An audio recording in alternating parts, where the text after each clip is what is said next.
કચ્છના હોમગાર્ડ્સના જવાનોને કનડતી સમસ્યાઓ પ્રશ્ને વડાપ્રધાન સમક્ષ રજૂઆત કરવામાં આવી છે। તેની સાથે સાથે પગારના ધોરણના નિયમોમાં સુધારો કરવા માંગ કરાઈ છે।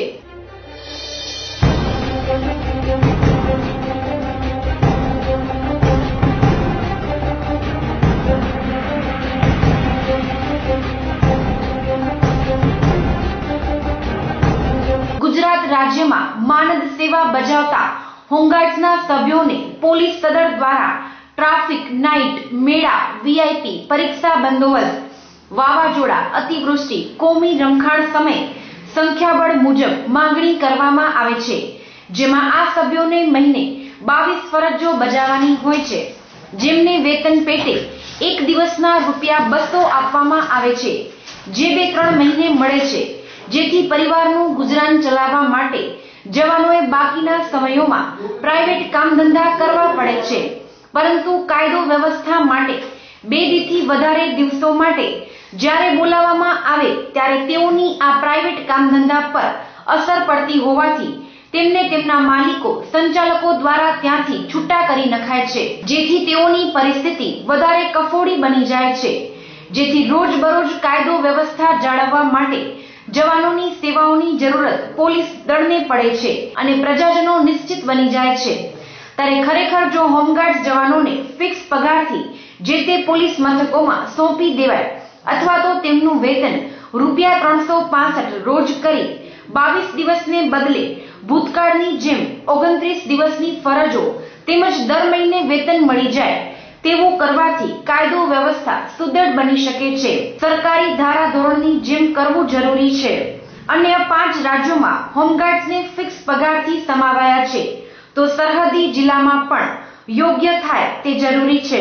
મારું નામ એવી જોશી છે। હું આજે ભુજ હોમગાર્ડ યુનિટની અંદર એક માનદ સભ્ય તરીકે સેવા બજાવું છું। છેલ્લા 4 વર્ષથી અહીંયા હું આજે સેવા બજાવું છું। સતત હોમગાર્ડની અંદર નાઇટ ફરજ, પછી વિવિધ બંદોબસ્ત, જે આપણે જે હરેક પ્રકારની જે પોલીસ ખાતા દ્વારા લેવાતી જે નોકરીઓ છે, અમે હોમગાર્ડના હરેક સભ્યો બજાવીએ છીએ।